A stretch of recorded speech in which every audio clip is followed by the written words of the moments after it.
이면 이런 징계는 안 받았으면 좋겠다.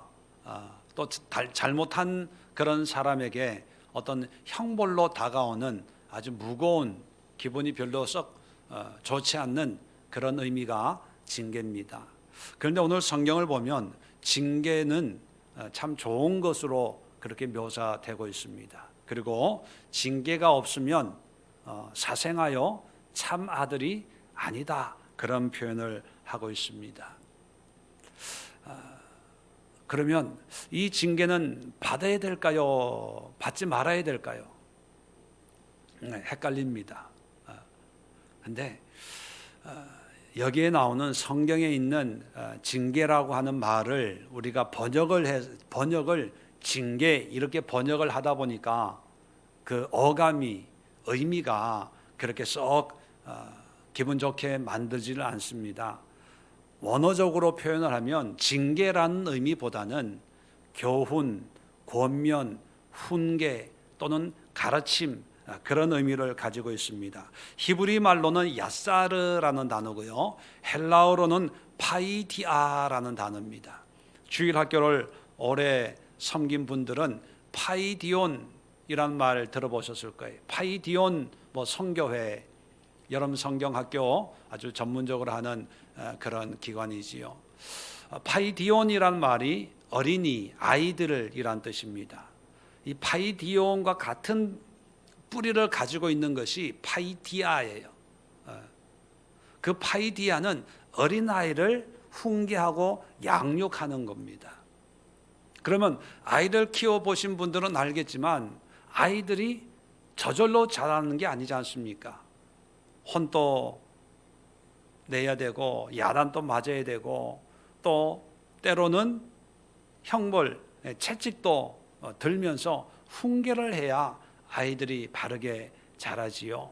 물론 때로는 야단 한마디 안 치고 정말 곱게 잘 자라는 그런 아이들도 있지만 일반적으로 아이들을 가르치고 훈계하고 야단치는 겁니다.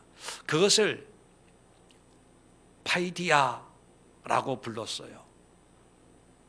그런데 그것을 한국말로 번역을 하는데 그 번역을 징계 이렇게 번역을 해버린 거예요. 성경에 징계라는 말이 나오면 거의 항상은 아니지만 어떤 의미로 이 징계를 얘기하는가? 신명기 8장 5절로 6절에 보면 너는 사람이 그 아들을 징계함 같이 내 하나님 여호와께서 너를 징계하시는 줄 마음에 생각하고 내 하나님 여호와의 명령을 지켜 그의 길을 따라가며 그를 경외할지니라. 여기도 야사르라고 하는 징계라고 하는 그런 단어를 사용하고 있는데 어떤 의미로 사용합니까? 아버지와 아들의 관계로 하나님과 우리의 관계를 설명을 하는 거예요. 오늘 성경 히브리서 5절과 6절에 인용하고 있는 이 말씀도 잠언 3장 11절과 12절을 인용하고 있는 거예요.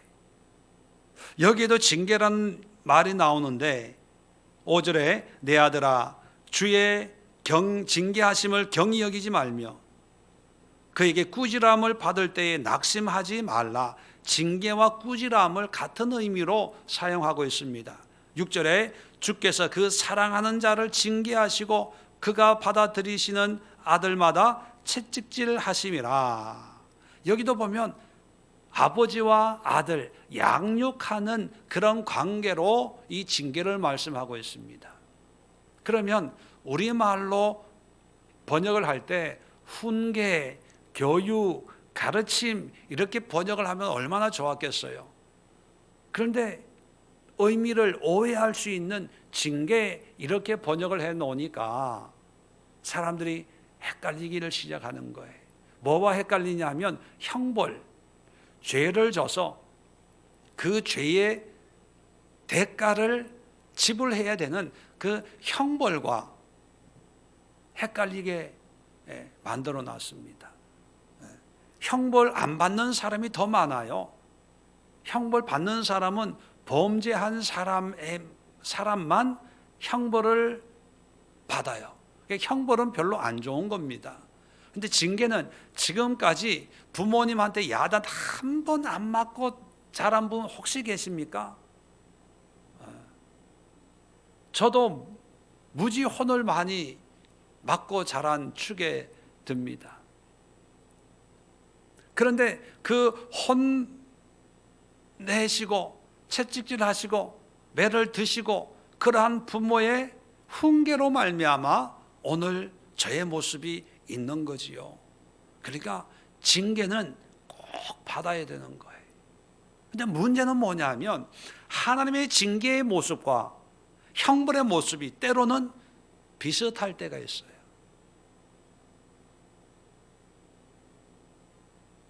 세상은 형벌은 교도소 가는 거고 부모님의 훈계는 잔소리하는 거고 야단치는 거고 매 맞는 거 이렇게 차이가 있어서 별로 헷갈리질 않는데 하나님이 우리의 심판자인 동시에 우리의 영적인 아버지이기 때문에 하나님이 죄를 지은 자에게 심판하시면서 내리는 형벌의 모습과 아버지로서 사랑하는 아들에게 베푸는 훈계의 모습이 아예 다르면 괜찮은데 비슷할 때가 있습니다.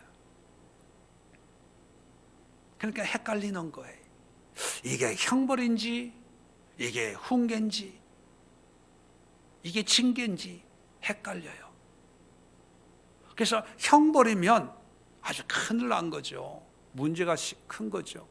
그런데 징계면 똑같이 힘들고 아프지만 소망이 있습니다. 왜냐하면 형벌과 징계는 결과가 다르기 때문에 결과가 형벌의 결과는 사망이에요. 그런데 징계의 결과는 뭘까? 오늘 본문에서 징계를 통해서 하나님이 우리에게 주시는 열매를 4가지를 말씀합니다. 자, 첫 번째 7절 8절 제가 읽어드리겠습니다. 너희가 참음은 징계를 받기 위함이라 하나님의 아들과 같이 너희를 대우하시나니. 자, 하나님이 우리를 징계하는 이유가 우리를 아들과 같이 대우한대요. 그래서 이것이 형벌이 아니라 징계다라고 하는 것을 깨닫기만 하면 물론 힘들지만 뭐를 알 수가 있어요? 하나님이 나를 아들처럼 대우하시는구나. 그죠? 하나님이 나의 아버지이신 것을 이렇게 나타내시는구나. 이렇게 알 수가 있다는 거예요. 어찌 아버지가 징계하지 않는 아들이 있으리요? 징계는 다 받는 것이거늘 너희에게 없으면 사생자요 친아들이 아니니라. 이게 징계구나. 하나님이 흉계구나. 하나님의 가르치심이구나. 이것만 깨달으면 내가 아무리 고통스러워도 아무리 가난해도 아무리 큰 문제 속에 있어도 하나님이 나를 사랑하시는구나. 하나님이 나의 아버지시구나. 그걸 말씀하시려고 나에게 이런 훈계를 주시는구나. 이걸 알 텐데 이걸 모르니까 내가 죄가 많아서 그러나 팔자가 세서 그러나 누구 때문에 빚보정을 잘못 써서 이런 고통을 당하고 뭐 어쩌고 원망하고 불평하고 한숨 짓고 뭐 그렇게 평생을 사는 거예요. 자, 두 번째 징계의 열매가 뭐냐면 9절입니다. 또 우리 육신의 아버지가 우리를 징계하여도 공경하였거든 하물며 모든 영의 아버지께 더욱 복종하며 살려 하지 않겠느냐. 뭐예요? 징계를 통해서 하나님께 순종하고 복종하게 하는 거예요. 형벌은 뭐예요? 무서워서 도망가게 해요. 가인처럼 숨어서 하나님을 대적하고 내가 내 동생을 지키는 사람입니까? 반항하게 만들어요. 불평하게 만들어요. 왜요? 나를 감옥에 갇히게 하고 형벌을 대가를 지불하게 고통을 주니까. 그런데 이게 형벌이 아니라 하나님의 훈계다라고 하는 것을 깨달으면 내가 이렇게 힘든 것은 하나님의 뜻대로 살지 못해서 하나님이 하나님의 뜻대로 순종하고 바른 삶을 살라고 나를 깨닫게 하기 위해서 이런 고통을 주는구나. 아, 알았어. 내가 지금까지 살아왔던 게 잘못이고 이건 내 욕심이고 내 교만 때문에 이렇게 하나님이 깨닫게 하시는구나. 이걸 알 수가 있다는 거예요. 그래서 하나님께 순종하고 하나님의 뜻에 복종하는 그런 거룩하고 구별된 삶을 살게 만들어 준다는 거예요. 그래서 형벌과 징계를 구별하면 더욱 성령의 사람, 하나님의 사람이 되는데 구별이 안 되니까 오히려 하나님부터 더 멀어지려고 해요. 더 자기 생각대로, 자기 판단대로, 자기 기준대로 살려고 한단 말이죠. 세 번째 징계의 열매는 뭐냐면 10절입니다. 그래서 그들은 잠시 자기 뜻대로 우리를 징계하였거니와 오직 하나님은 우리의 유익을 위하여 그의 거룩하심에 참여하게 하시느니라. 하나님의 거룩함에 참여하는 거예요. 쉽게 표현하면 우리를 거룩하게 만드는 거예요. 우리가 거룩하게 되면 누가 유익이라고요? 누가 유익한 거예요? 10절에 기록되어 있잖아요. 우리의 유익을 위해서. 여러분, 우리가 하나님의 뜻대로 살면 하나님이 유익해지는 게 아니라 우리가 유익한 거예요. 우리가 복이에요. 우리가 복. 믿음은 믿어주면 믿어주는 게 아니라 하나님을 위해서 뭔가 대단한 걸 해주는 것이 아니라 교회를 위해서 뭔가 대단한 걸 해주는 것이 아니라 본인이 유익이. 그러니까 징계를 받으면 이게 유익이구나. 이 징계를 통해서 하나님의 뜻을 깨닫고 하나님의 뜻에 순종하게 하나님이 이런 어려움을 주신 걸 보니까 참 난 복받은 사람이다, 감사하다 이렇게 되는데 징계인지 형벌인지 구별이 안 되니까 조금 어려운 문제가 생기면 누구 때문에 생겼네, 손해를 얼마나 봤네, 내가 지금까지 얼마나 고통 가운데 이렇게 살아왔는지 사람들은 모를 거야. 내가 얼마나 힘들었는지, 얼마나 괴로웠는지. 사람들은 내 마음 몰라 뭐 이러고 살아요. 왜? 그것이 형벌이라고 생각하기 때문에. 그런데 똑같은 문제도 하나님의 훈육하기 위해서 나에게 이런 고통을 주었다라고 하면 참 감사합니다. 고난이 내게 유익이라 이로써 주의 율례를 배웠나이다. 그런 말씀이 있는 것처럼 이걸 통해서 그나마 내가 하나님의 마음을 알고 하나님을 기쁘시게 하는 믿음의 사람이 될 수가 있었습니다. 이런 고백을 할 수가 있다는 거예요. 똑같은 문제인데도 왜 이렇게 정반대의 반응을 보일까요? 참 안타깝습니다. 징계를 하나님이 우리에게 주신 훈계인 것을 분별할 수만 있으면 되는데 그 분별을 못한다는 거예요. 네 번째 마지막으로 11절 봅시다. 무릇 징계가 당시에는 즐거워 보이지 않고 슬퍼 보이나 후에 그로 말미암아 연단 받은 자들은 의와 평강의 열매를 맺느니라. 의와 평강의, 의라고 하는 것은요, 늘 성경에서 의가 나오면 이것은 하나님과 나와의 관계구나 이렇게 해석을 하면 돼요. 의롭다 인정을 한다는 것은 하나님이 나를 보고 그래 네가 믿으니 내가 의로 여겨줄게. 하나님이 나를 보시는 거예요. 하나님이 나를 보시는 모습이 세상이 나를 보는 모습과 항상 같은 건 아니거든요. 그런데 하나님이 세상은 나를 인정 안 해주지만 하나님이 나를 인정해 줄 때 그게 의예요. 의 속에는 두 가지 의가 있습니다. 공의와 정의. 이걸 통칭해서 그냥 의 이렇게 표현할 때가 있습니다. 하나님이 우리를 의롭다고 인정해 주는 거예요. 그냥 우리가 잘나서 인정해 주는 게 아니라 그냥 이쁘게 봐주는 거예요. 그 다음에 평강이 뭡니까? 의가 하나님과의 관계였다면 평강은요, 나와 주변과의 관계를 얘기하는, 주변과의 관계, 평화, 샬롬, 안녕하게 만들어준다는 거예요. 자, 징계를 받아야 하나님과 나와의 의, 주변에서의 평강이 회복이 되는 거예요. 근데 똑같은 고난과 환난과 연단을 받는데 징계인 줄 모르고 형벌인 줄 알아요. 그러면 예배 열심히 드리다가도 문제가 생기면 예배 안 드려. 기도 안 해. 하나님 뜻대로 안 살아. 왜 내가 그렇게 열심히 하나님을 섬겼는데 왜 이것밖에 안 줘? 왜 이렇게 인도하시지? 하나님한테 시험 받았어. 뭐 이렇게 얘기해요. 그리고 주변 상황이 내 뜻대로 되면 할렐루야 아멘 하다가도 조금 뭐 어려움이 생기면 불평하고 원망하고 안녕하지를 못하는 거예요. 안녕하지를. 그런데 똑같은 문제인데 또 이것이 하나님의 징계면 문제는 더 커요. 더 괴롭고 힘들어요. 그런데 기도가 더 잘 되는 거예요. 예배가 기다려지고 찬양이 그냥 내 영혼의 찬양이 나오는 거예요. 목소리의 찬양이 아니라 영혼의 찬양이 나오는 거예요.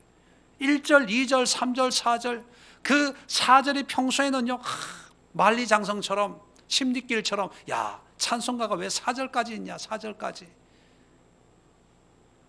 찬송 3곡 하는데도 이게 뭐 참 길고 긴 여정을 마라톤처럼 달리는 것 같아요. 그런데 하나님의 훈육을 통해서 징계를 통해서 하나님의 뜻을 깨달으면요 꿀과 송이꿀보다 더 단 거예요.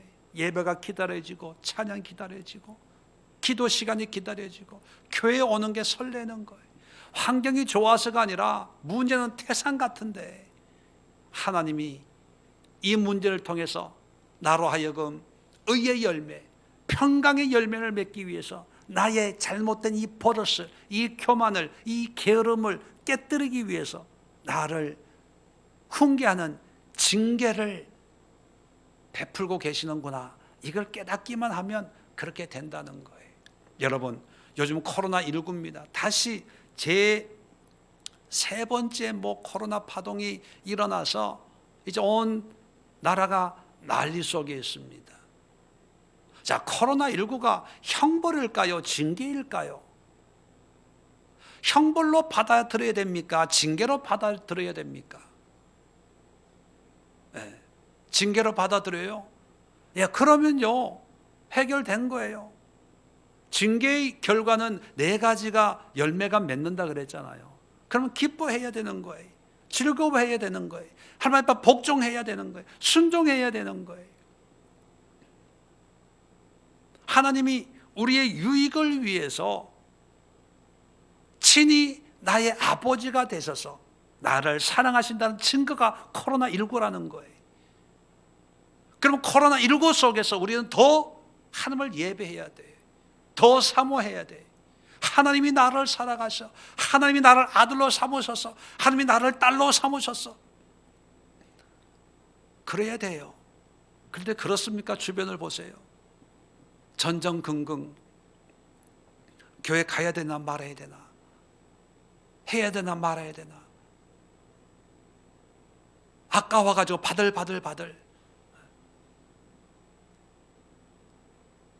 왜 그러냐 하면 분별이 안 되기 때문에 또 분별이 된다고 그래도 형벌과 징계의 의미를 모르기 때문입니다. 오늘 제가 분명히 말씀을 드렸습니다. 형벌 똑같은 상황에 현실은 느껴지는 현실은 고통이고 아픔이고 힘듦이 대표적인 게 11장에 보면 33절부터 38절까지 내용들을 보면 다 믿음으로 받는 환난과 고난들을 대표적인 것을 나열을 해놓고 있습니다. 우리 믿음의 선배들이 이렇게 살았다는 거예요.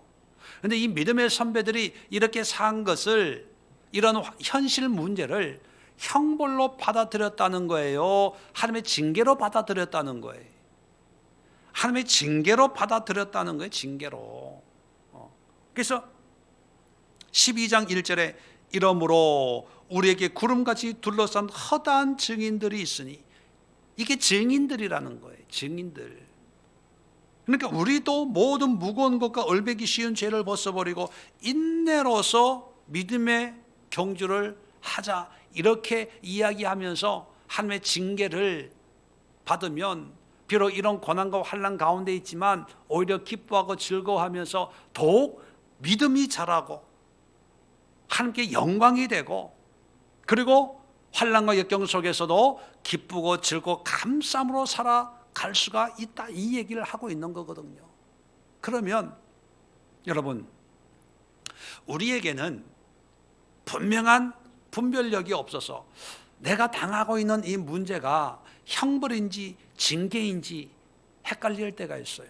자, 그럴 때, 헷갈릴 때, 징계면 징계를 통해서 결과가 좋게 하나님의 은혜를 주시겠죠. 기쁨과 감사함으로. 그런데 형벌인지 징계인지 헷갈릴 때, 비록 형벌일지라도 이 형벌을 징계로 바꾸는 방법이 있어요. 무슨 얘기냐 하면, 코로나19가 하나님이 나에게 주신 형벌인지 징계인지 잘 분별이 안 돼요. 자, 그럴 때 비록 형벌일지라도 이 현실을 하나님의 교훈으로 바꾸어서 그 교훈을 통한 열매를, 오늘 대표적인 오늘 본문이 얘기하고 4가지 열매를 맺을 수 있는 방법이 있다는 거예요. 그 방법이 뭘까? 별로 안 궁금해 할 것 같아서 나만 알고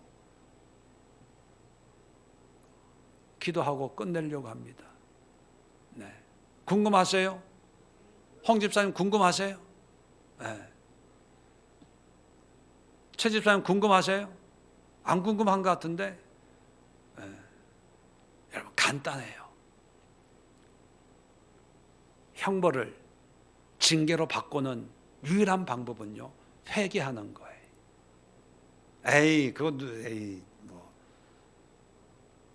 여러분, 회개에 대해서 많이 알고 기도도 많이 했지만 이 회개의 능력이 형벌을 한순간에 징계로 바꾸는 능력이 있어요. 한번 생각해 보세요. 오늘 본문도 하나님과 우리의 관계를 아버지와 아들의 관계로 비유를 들고 있잖아요. 여러분, 아들이 자기 죄를 인정하지 않고 나쁜 짓을 하고 있을 때 부모가 매를 들어요. 아들 본인이 생각할 때 나는 잘못한 게 없다고 생각할 때 부모가 매를 때리면 그 매를 맞으면서 감사합니다, 기쁩니다, 이렇게 매를 맞겠어요? 늘끄덩 보자. 그죠? 부모라고 자식을 마음대로 이렇게 때려도 돼? 속으로 별의별 생각을 다 할 거예요. 더 반항심이 생겨가지고 문을 박차고 뛰쳐나간다든지, 아니면 더 대항을 한다든지 대적을 한다든지 그렇게 할 거예요. 그러면 부모는 어떻게 합니까? 더 혼을 내죠. 더 혼을. 문제가 해결이 안 돼요. 증오와 미움과 다툼밖에 없어요. 그런데 똑같은 문제 속에 이 아들이 몇 번 매를 맞다가 처음엔 이해가 안 됐어요. 왜 아버지가 나를 이렇게 혼내는 이해가 안 됐어.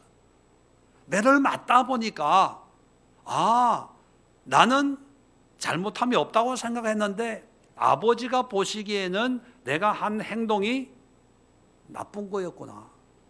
입장을 바꿔놓고 생각해 보니까 내가 잘한 게 없네. 그래서 아버지한테 가서 아버지 잘못했습니다.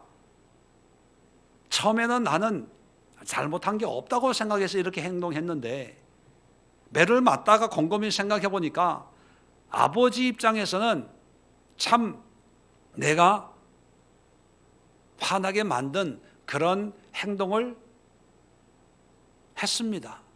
나만 생각했습니다. 아버지의 마음은 한 번도 헤아려 보지 못했습니다. 죄송합니다. 용서해 주십시오.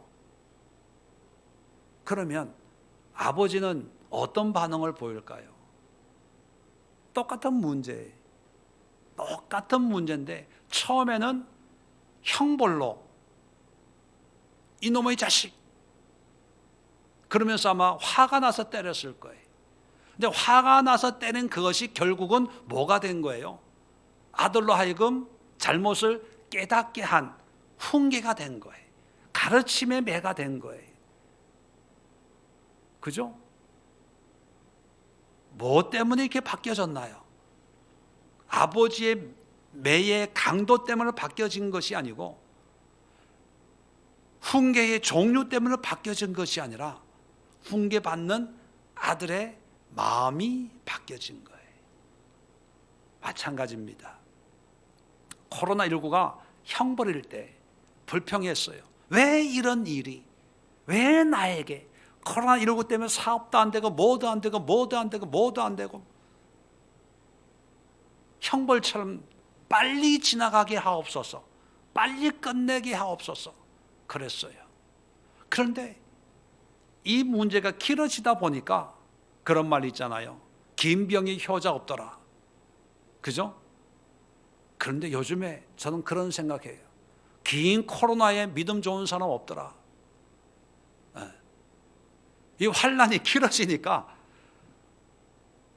다 이제 뭐 시들을 대로 시들고 병들 대로 병들고 한숨 쉬고 낙심하고 절망하고 원망하고 뜨겁게 찬양하고 뭐 찬양을 두 손 들고 방방 뛰던 그런 사람들도 그런 예배가 없어지니까 유행가나 듣고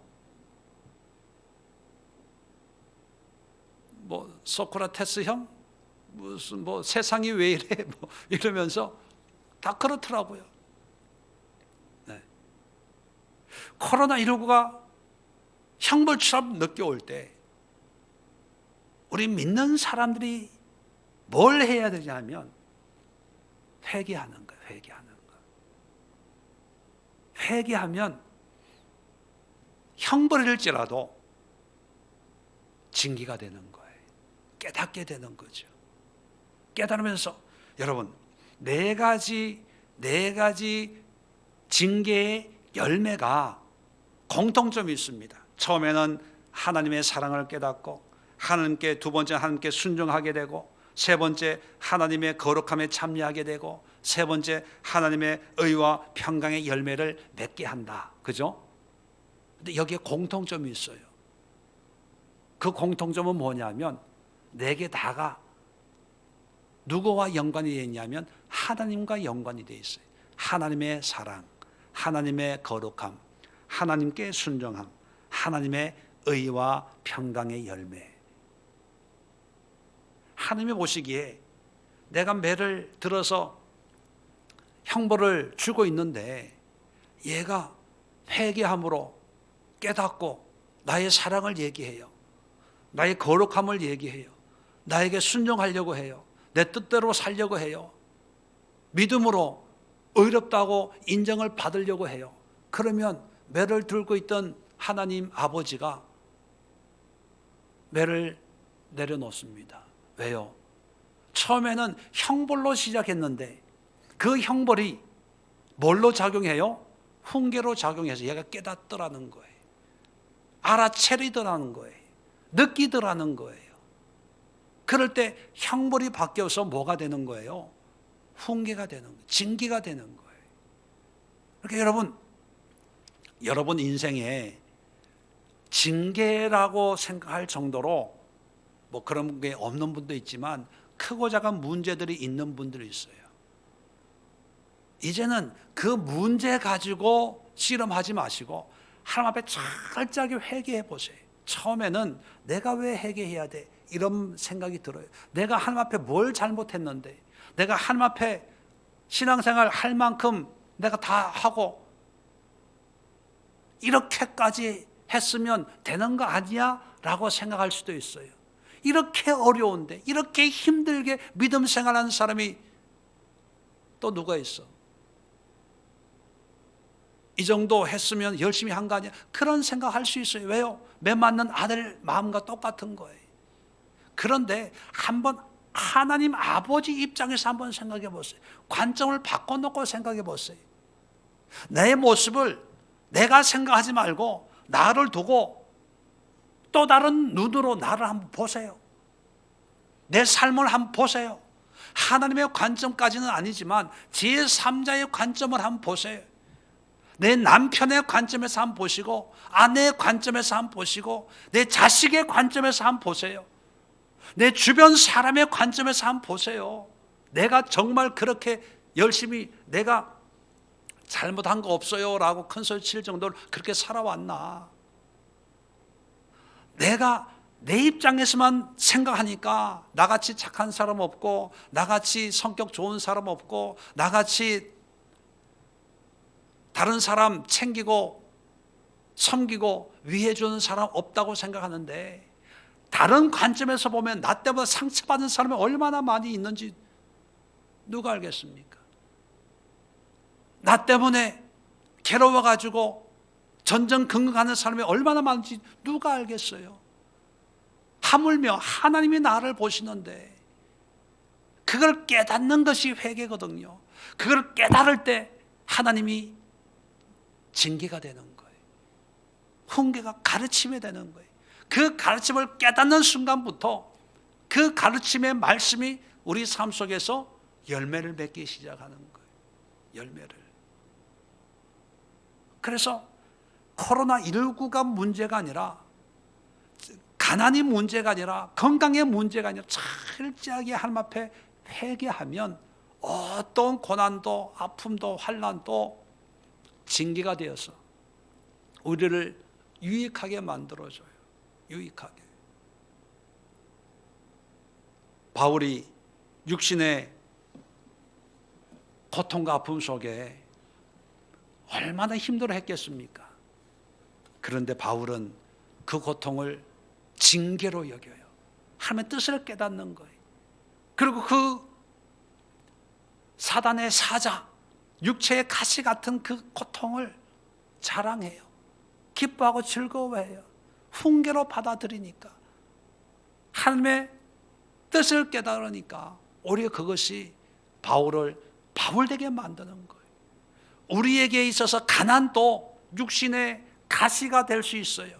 우리에게 육신의 질병도, 우리의 어떤 삶의 문제들도, 모든 것도 가난이 될 수, 우리에게 간증이 될 수 있고 자랑이 될 수 있고, 하나님의 훈계로, 징계로 많은 열매를 맺을 수 있는데 우리는 그럴 기회를 날마다 놓쳐요.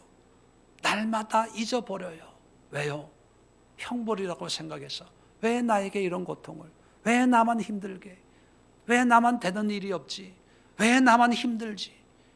그런 눈으로 보니까, 다른 삶을 보니까 다른 사람은 다 괜찮은데 나만 제일 불쌍하고, 나만 제일 쓸쓸하고, 나만 이뤄놓은 것 없고, 나만 힘들고, 나만. 여러분, 이 시간 기도합시다. 하나님, 내 삶 속에서 하나님의 징계를 받게 하옵소서.